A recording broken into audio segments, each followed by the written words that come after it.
bersama-sama dengan iman sekali lagi. Oh, ku bebas. Oh, ku menang karena kasih-Nya padaku dan hidupku menang. Oleh darah Yesus ku bebas, kuasa-Nya didamai. Oleh darah Yesus ku bebas dan hidupku menang. Oleh darah Yesus ku bebas, kuasa-Nya didamai. Oleh darah Yesus ku bebas dan hidupku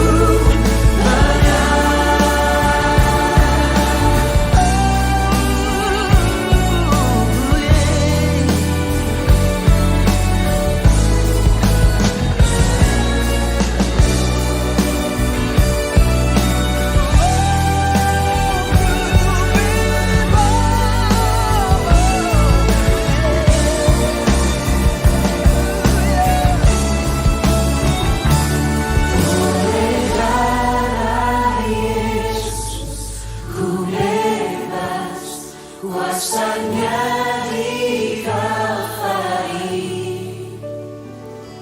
Oleh darah Yesus ku bebas dan hidupku menang.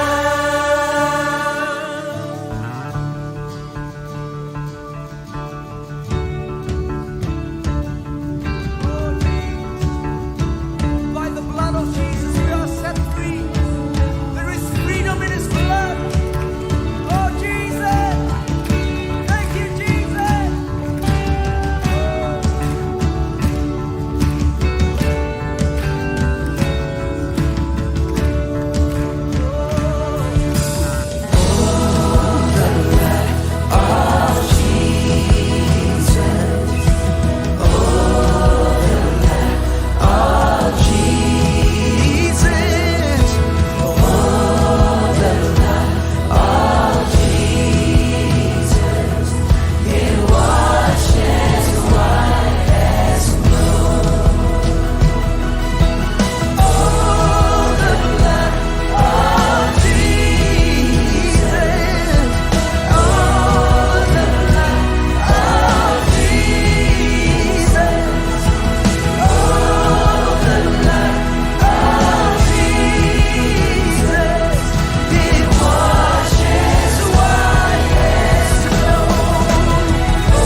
His blood and His power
Shalom.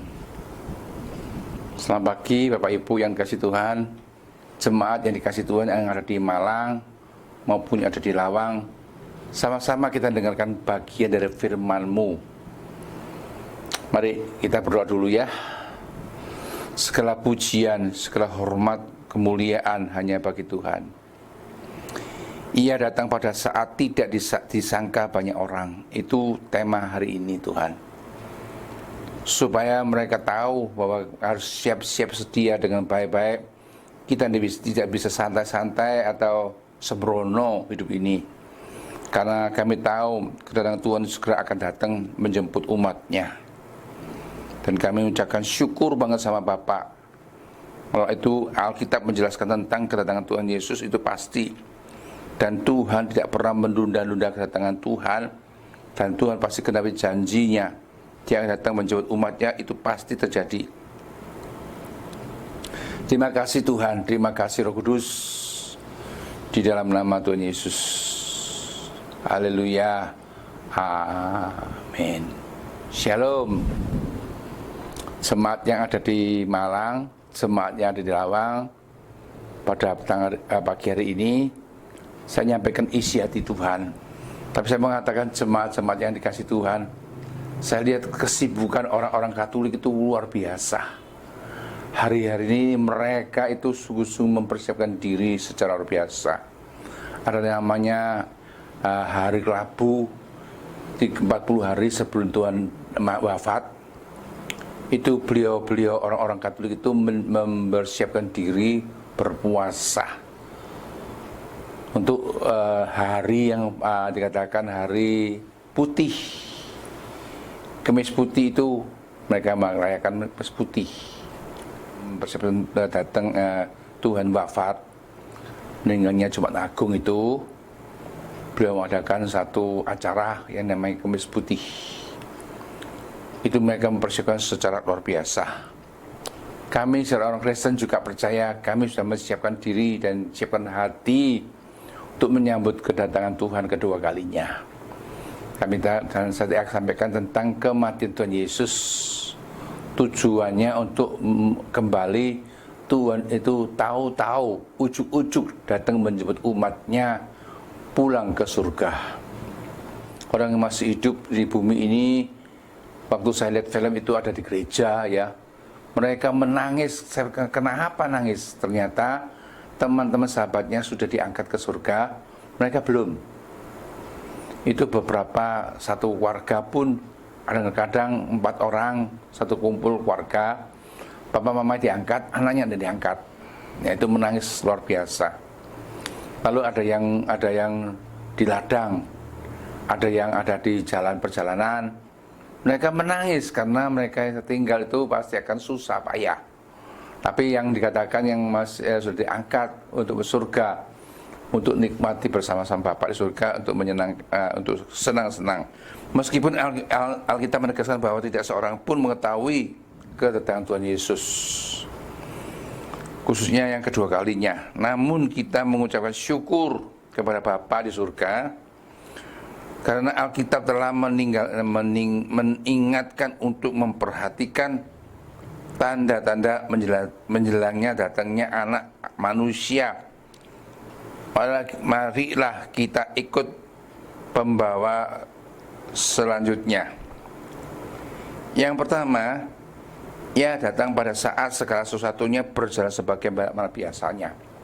Ini bahaya. Banyak mereka orang Kristen, biasa, kayak dulu ngomong datangnya Tuhan tapi nggak datang. Itu bahaya. Memang ya bukan kita ada-ada ya. Kalau kita ada-ada, kita rugi sendiri. Karena waktu itu saya katakan, ada berapa orang yang ada di Bandung itu mengusut satu, kata Tuhan mau datang tapi tidak datang. Baru ini kan ada bunyi sangkakala dulu, kira-kira tahun yang lalu ada bunyi sangkakala. Sangkakala itu entah dari mana itu bunyinya, ternyata bukan dari Tuhan. Sangkakala bunyi itu Tuhan akan turun dari surga, turun ke dunia ini untuk menjemput umatnya. Ya, Bapak Ibu yang kasih Tuhan perhatikan, maka itu seringlah baca Alkitab supaya kita mengerti kehendak rencana Allah. Karena di sini katakan yang pertama, ia pada saat segala sesuatu berjalan sebagaimana biasanya. Kedatangan Tuhan itu akan berlangsung datang ke dunia ini. Kita tuh adanya dunia ini seperti biasanya gitu. Ya, yang ke pasar, yang belanja, yang bertani ya tani, yang bekerja, tahu diangkat. Saya nggak tahu bagaimana sifat karakternya yang diangkat itu, saya ngerti, tapi yang pasti anak-anak Allah bagian tersendiri yang akan terangkat lebih dulu. Dan nanti baru kita nanti juga terangkat juga. Tapi yang katakan yang datang ia berdosa tetap berdosa, dan yang suci tetap suci. Adanya dunia seperti itu, yang berdosa tetap berbuat dosa, yang foya-foya, yang suka judi dan macam-macam itu akan terjadi seperti biasanya. Yang hatinya suci tetap suci. Coba kita baca di Matius pasal ke-24 ayat 37. Sebab sebagaimana hal yang pada akhir zaman demikianlah pula hanya kelak pada kedatangan anak manusia. Seperti zaman orang-orang dipanggil, ayo datang ke perahu, mereka menolaknya. Ya, seperti mereka itu suka berdosa macam-macam yang mereka lakukannya. Mereka abaikan hal kedatangan Tuhan Yesus. Saya percaya anak Tuhan itu mesti belajar untuk mempersiapkan diri. Kita tidak tahu kapan, mungkin bisa besok atau nanti malam kedatangan Tuhan, atau sebulan lagi, 2 bulan lagi, setahun lagi, 2 tahun lagi, 3 tahun lagi, kita nggak tahu. Mungkin bisa juga 1000 tahun lagi. Tapi saya katakan persiapkan dirimu sebaik-baiknya. Karena kita nggak tahu kapan datangnya. Jangan sampai kita berjatuh dalam dosa, justru kita terangkat masuk neraka. Ya, itu yang Tuhan mau. Ya, maka saya katakan itu hati-hati ya. Orang tetap menjalani pekerjaan yang seperti biasanya. Orang melakukan tugas seperti yang dikerjakan oleh orang seperti biasanya. Ya, coba kita lihat di Matius 24 ayat 17-20 ya. Orang sedang di peranginan di atas rumah, janganlah ia turun untuk mengambil barang-barang di rumahnya. Dan orang sedang di ladang, janganlah ia kembali untuk mengambil pakaiannya. Celakalah ibu-ibu yang sedang menghamil dan atau yang menyusui bayi atau masanya itu. Berdoalah supaya waktu kamu melarikan diri itu janganlah jatuh ke dalam musim dingin dan jangan pada musim sabat. Sebab pada zaman itu akan terjadi siksaan yang dahsyat seperti yang belum pernah terjadi sejak awal dunia sampai sekarang dan tidak akan terjadi lagi. Dan sekiranya waktunya tidak terpersingkat, maka dari segala yang hidup tidak akan ada yang selamat. Akan tapi oleh karena orang-orang pilihan waktu itu akan dipersingkat. Pada waktu itu jika orang-orang berkata kepada kamu, lihat Mesias ada di sini, Mesias ada di situ, di sana, jangan kamu percaya. Ya, itu firman Allah. Zaman itu nanti akan terjadi suatu omong kosong terjadi ya, banyak yang omong kosong itu. Ya, maka itu yang penting buat kita. Yang kedua, ia datang tiba-tiba tanpa pemberitahuan. Nah, Tuhan datang kedua kalinya itu gak diberitahu dulu. Kalau kita tuh tahu ada KKR gitu ya, seperti Pak Eras itu ada KKR tanggal ini, jam ini segini ada KKR di hotel apa itu tahu. Tapi itu datang tidak ada berita lagi, tanpa berita, tahu-tahu ujuk-ujuk seperti badai terjadi, sesuatu yang gempa bumi terjadi itu seperti itu, tanpa kompromi, tanpa diberitahu dulu. Tuhan katanya firman Allah, ujuk-ujuk tiba-tiba Tuhan datang menjemput umatnya. Persiapkan dirimu sebaik-baiknya. Dia katakan firman Allah mengatakan seperti pencuri. Ya, Tuhan datangnya seperti pencuri. Coba kita lihat di Matius 24 ayat 43. Tapi ketahuilah ini, jika tuan rumah tuh tahu pada waktu mana pada malam hari pencuri akan datang, sudah pasti ia berjaga-jaga dan tidak akan membiarkan rumahnya dibongkar. Seperti pencuri kau datang itu masuk kompromi, tahu-tahu datang mencuri kan. Masuk, nanti malam aku mau datang untuk mencuri barangmu, nggak mungkin. Firman Allah, Tuhan seperti pencuri, tahu-tahu datang menjemput umatnya itu seperti pencuri.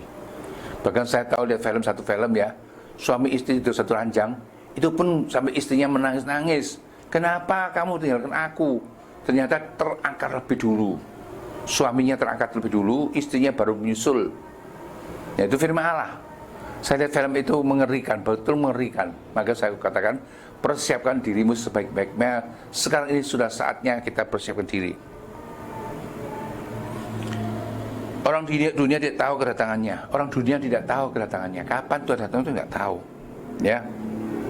Coba kita baca di Lukas 19 ayat 42. Katanya, wahai betapa baiknya jika pada hari ini juga engkau mengerti apa yang perlu untuk damai sejahteramu. Tapi sampai sekarang hal itu tersembunyi bagi matamu. Ya. Kalau kita sekarang itu sudah tahu bahwa hal ini akan terjadi. Kapan Tuhan itu dari dulu Tuhan mau datang tidak datang. Itu bohong, dusta. So, siapkan baik-baik. Kita nggak tahu kapan datangnya Tuhan. Kalau dulu saya pernah ke Israel ya, di sana ada 3 pintu, katakan firman Allah mengatakan waktu 3 pintu terbuka, maka 3 pintu terbuka, maka Tuhan akan melihat sana itu datang untuk menjemput umatnya. Saya tidak mengerti bagaimana caranya Tuhan, tapi waktu saya ke Israel itu lihat 3 pintu itu, yang dikatakan 3 pintu itu akan terbuka, Tuhan akan datang melihat sana untuk menjemput umatnya. Saya tidak mengerti cara Tuhan, tapi saya katakan Tuhan itu sangat dahsyat dan Tuhan itu sangat luar biasa. Tapi saya katakan hati-hati ya Bapak Ibu yang kasih Tuhan, karena firman Allah mengatakan seperti pencuri, itu pasti jelas dia itu seperti pencuri ya katanya ya. Orang dunia tidak tahu kedatangannya, orang dunia tidak ngerti kapan Tuhan datang. Tuhan tahu bahwa walaupun kepastian hari tidak diberitahu Allah, bagai kita peristiwa Simon dan Hana. Kita tidak tahu diberitahu, kalau diberitahu dulu kan enak ya. Dipersiapkan kira-kira seminggu lagi, Tuhan tanggal ini tahun 2021 gitu ya, bulan Mei gitu, tanggal 22 Tuhan akan jemput umatnya, enak. Tanggal 21-nya kita masih berdosa ya, 22-nya enak saja ya. Maka Tuhan datang mempersiapkan diri sebaik-baiknya. Itu bukan itu, tapi saya katakan kita tidak diberitahu lebih dulu ya. Maka saya katakan tidak berikan tahu ya. Coba kita buka di Lukas 2 ayat 25 26. Adalah di Yerusalem seorang bernama Simeon, yang seorang yang benar dan saleh dan menantikan penghiburan dari Israel bagi Israel. Roh Kudus di atasnya, dan kepadanya telah dinyatakan oleh Roh Kudus bahwa ia tidak akan mati sebelum ia melihat Mesias, yaitu dia orang diurapi Tuhan. Mungkin ada beberapa orang yang diberitahu mimpi, nubuatan bahwa Tuhan itu segera akan datang menjemput umatnya tanggal ini, bulan ini. Itu ada orang yang bisa bernubuat, tapi kepastiannya tidak persis. Firman Allah mengatakan anak pun tidak tahu, hanya Bapa saja yang tahu. Malaikat Tuhan tidak tahu, pendeta-pendeta tidak tahu, nabi-nabi tidak tahu, rasul-rasul pun tidak tahu. Saya katakan itu yang dikatakan firman Allah ya. Dan Tuhan menyuruh kita melihat rupa bumi dan langit. Ya, kita tahu bumi langit sudah tua ya. Coba kita lihat di Lukas 12 ayat 56.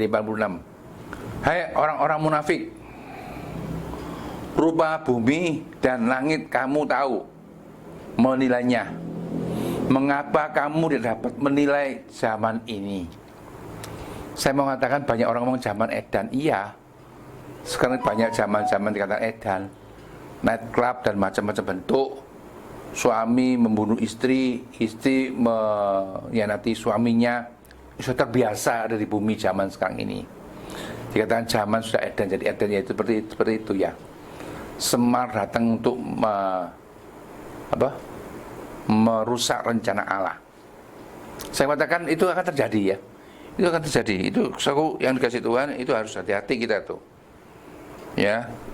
Maka kita coba dibaca di 1 Tesalonika 5 ayat 2. Karena kamu sendiri tahu benar-benar bahwa hari Tuhan datang seperti pencuri pada malam.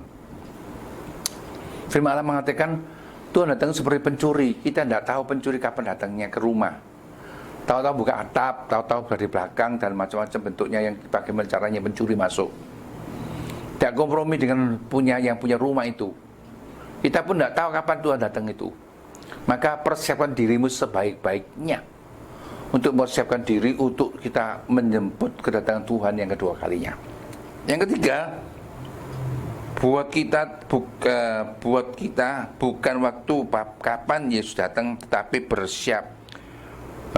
persiapkan dirilah yang penting. Ya, kita tidak perlu tanya kapan datangnya Tuhan, tapi tiap hari kita persiapkan diri untuk seperti besok itu Tuhan datang, atau nanti ini sebentar lagi Tuhan datang. Kita nggak tahu loh. Nanti malam ini saya bicara gini, nanti malam datang, siapa tahu? Saya nggak tahu. Maka itu saya takut kalau kita berbuat dosa lagi. Jangan sampai orang Kristen itu suka berbuat dosa. Maka saya katakan kita nggak tahu kapan datangnya Tuhan. Tapi yang pasti Tuhan itu pasti datang. Dan datangnya kapan? Saya juga nggak tahu. Bukan nanti malam. Tapi firman Allah mengatakan itu pasti. Seperti pencuri katanya firman Allah tadi jelas ya. Maka itu dikatakan jelas ya. Kata berjaga-jaga banyak sekali kita jumpai dalam Alkitab.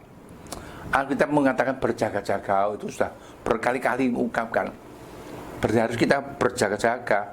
Sekalipun kita itu tidak tahu kapan Tuhan datang, tapi saya katakan berjaga-jaga, berjaga-jaga. Ya. Seperti di Matius 24 ayat 42. Karena itu berjaga-jagalah, sebab kamu tidak tahu pada hari mana Tuhanmu datang. Kita tidak tahu kapan, enak-enak tidur, tahu-tahu istrimu terangkat, atau suamimu terangkat, anakmu terangkat, tapi kamu belum terangkat. Nangis, biasanya bisa nangis. Saya lihat film itu, saya pernah lihat film itu sampai saya kata, wih, ngeri. Zaman seperti itu banyak yang menangis, meraung-raung. Kenapa Papa tinggalkan aku, Mama tinggalkan aku? Kenapa sayang, kenapa engkau tinggalkan aku duluan? Aku mesti bareng sampai kamu, mesti bareng-bareng begini-gini. Tidak bisa. Tuhan memilih, saya katakan, orang-orang persiapkan diri sesungguh-sungguhnya, maka orang-orang tersebut akan terangkat lebih dulu. Maka jangan main-main sama Tuhan ya. Tinggallah segala sedosa dan kefasikan. Sekarang sempatnya kita tinggalkan dosa dan fasik itu. Coba kita lihat di Yoel 2 ayat 12 sampai 24. Tetapi sekarang juga demikianlah firman Tuhan. Berbalik kepadaku dengan segenap hatimu. Balik kau bertobat sama Tuhan dengan sempati. Ojo pura-pura bertobat. Dengan berpuasa, dengan menangis, dan dengan mengadu. Koyakanlah hatimu dan janganlah pakaianmu berbaliklah kepada Tuhan Allahmu. Sebab Ia mengasihi dan menyayang, panjang sabar dan melimpah kasih setia, dan Ia menyesal karena hukumannya. Siapa tahu mungkin ia mau berbalik dan menyesal. Ia ditinggalkannya berkat menjadi korban sajian dan korban curahan Tuhan Allahmu. Tiuplah sangkakala itu di Sion, adakanlah puasa yang kudus, maklumkanlah perkumpulan raya, kumpulkanlah bangsa ini, kuduskanlah jemaat, himpunkanlah orang-orang yang tua, kumpulkanlah anak-anak, bukan anak-anak yang menyusu.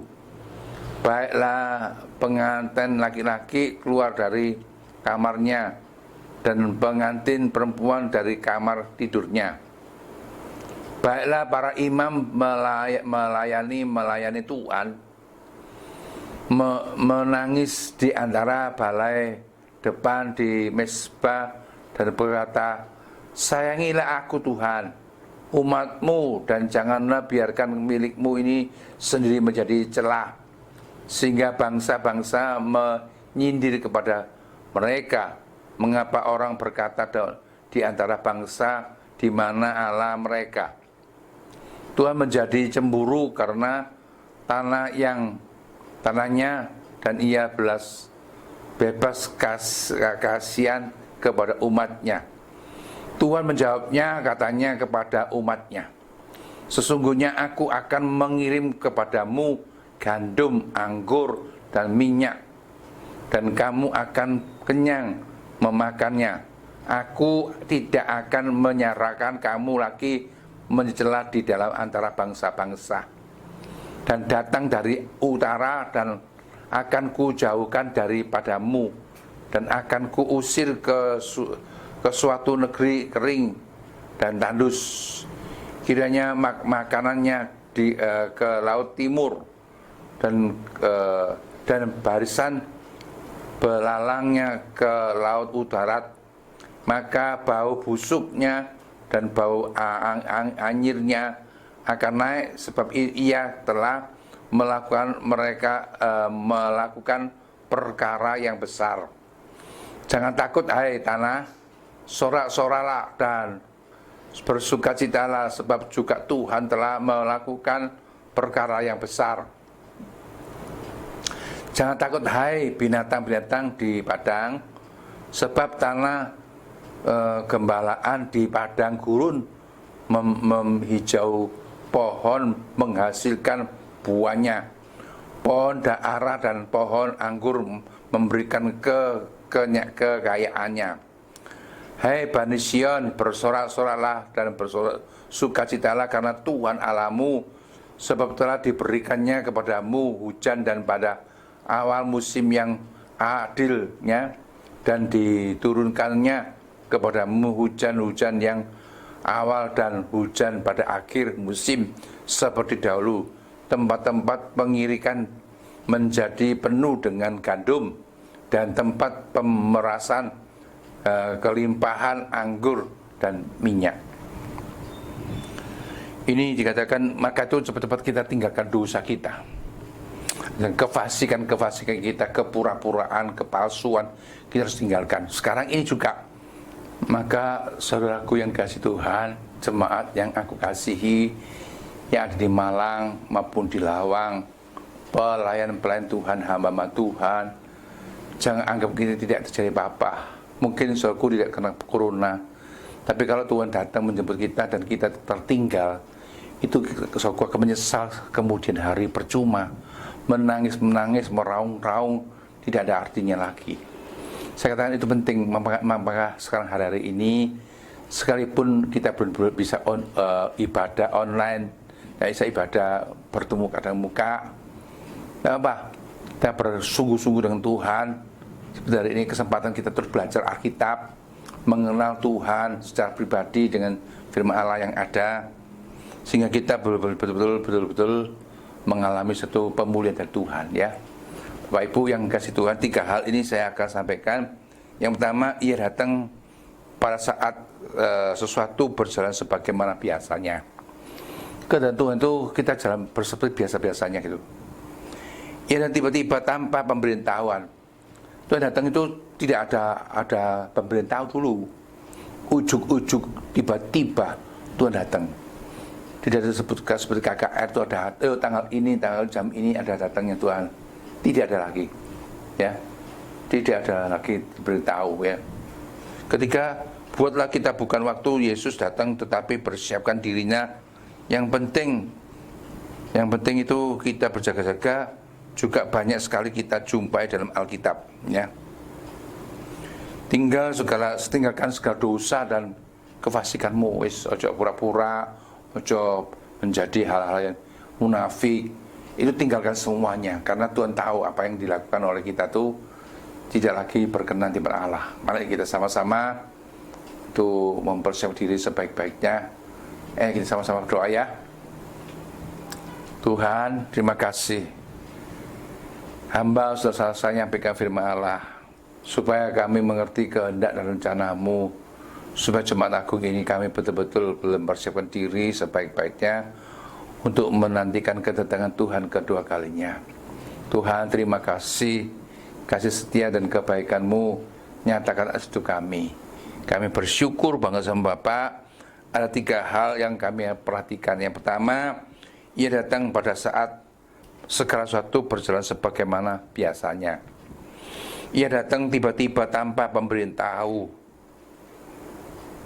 Yang ketiga, bukanlah kita buat kita bukan tahu waktu kapan Tuhan datang, tetapi persiapkan dirilah yang penting. Persiapkan diri yang penting Tuhan. Terima kasih Tuhan Yesus. Pada malam ini biarkan umat-Mu menerima dengan sukacita. Kami percaya biarkan umat pelayan-pelayan hamba Tuhan sama-sama mempersiapkan diri, termasuk hamba-Mu, termasuk keluarga hamba-Mu Tuhan, supaya kami mempersiapkan diri untuk menyambut kedatangan-Mu kedua kalinya. Karena Tuhan tanpa kompromi menyatakan sesuatu yang terbaik buat kami. Haleluya, haleluya, amin. Mari sama-sama kita siapkan hati dan pikiran kita untuk menyambut perjamuan kudus. Kita hanya memandang kepada pengorbanan Yesus Kristus yang sangat mengasihi kita.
dan paku yang tajam. Dia rendahkan dirinya dan curahkan darahnya. Dia Tuhan,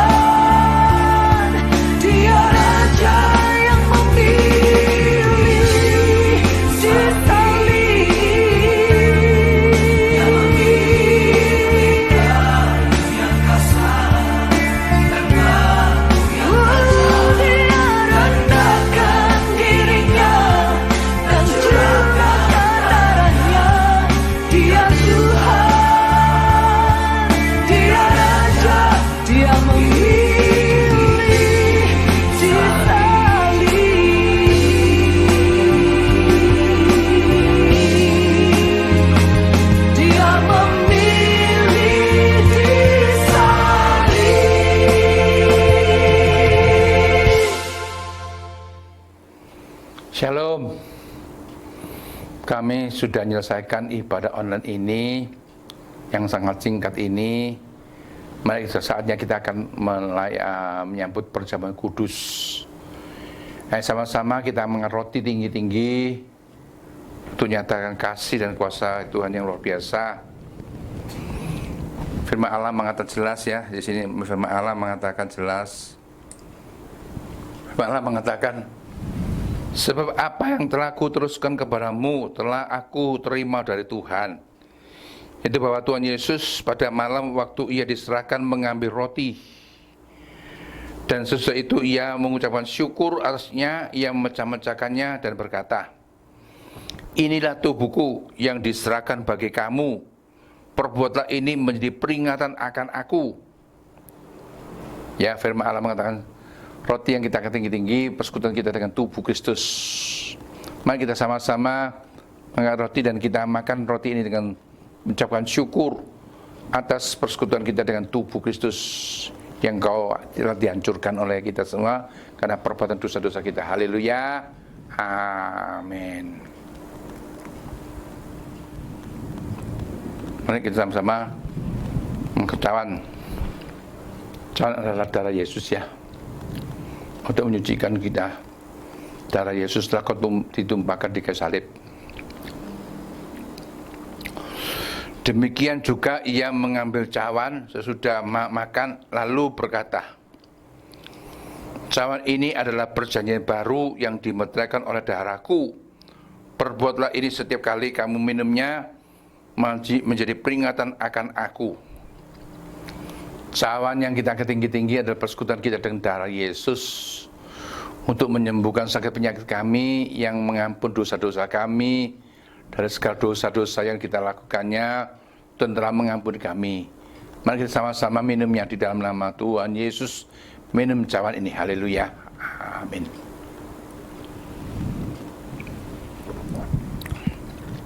Saya percaya yang sakit disembuhkan. Sama-sama doa ya.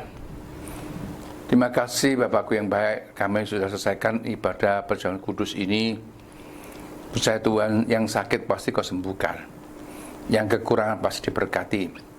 Pulihkan mereka Tuhan, buat mereka mempersiapkan diri untuk menyambut kedatangan Tuhan Yesus. Tidak lama lagi engkau akan datang kedua kalinya untuk jemput umatmu. Kami tidak tahu kapan datangnya, seperti yang kau katakan, engkau datang akan seperti pencuri, tidak ada satupun yang tahu, dan tidak satupun yang menghalangi Tuhan datang kedua kalinya. Tuhan sebentar lagi akan datang untuk menyebut umatnya. Kami serahkan perjamuan kudus ini, dan kedatanganmu kami sambut dengan sukacita dan luar biasa di dalam nama Tuhan Yesus. Syukur, haleluya, amin. Ya, shalom. Acara ibadah kita sudah selesai. Kita sudah merayakan satu acara yang luar biasa. Kami serahkan jemaat yang ada di Malang, jemaat yang ada di Lawang dalam kuasa kasih Tuhan. Angkat tanganmu saudaraku. Engkau diberkati Tuhan. Tuhan berjanji engkau jadi kepala bukan ekor, naik bukan turun. Yang dikerjakan oleh engkau, Tuhan yang membuat engkau berhasil. Wajah Bapa menyinari dan memberkati engkau. Keluar masuk rumah diberkati, keluar masuk kantor engkau diberkati. Jadi engkau kepala bukan ekor, naik bukan turun. Yang dikerjakan oleh engkau selalu Tuhan yang membuat engkau berhasil. Dan senantiasa keluargamu boleh nikmati damai, sejahtera, sukacita yang dari Allah. Melalui janji-janji Allah yang luar biasa. Jadikan engkau saksi Tuhan yang luar biasa di dalam nama Tuhan Yesus. Haleluya. Amin.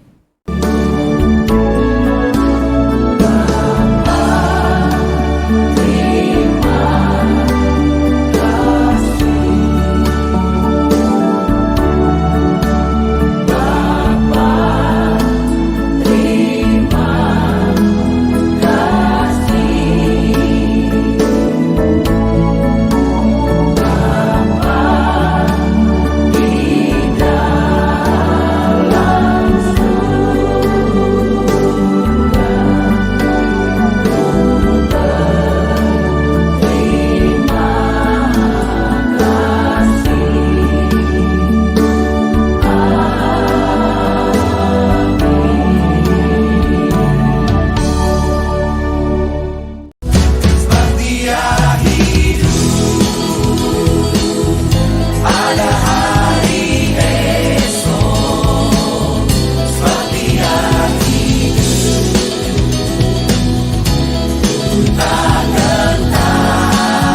I can face tomorrow.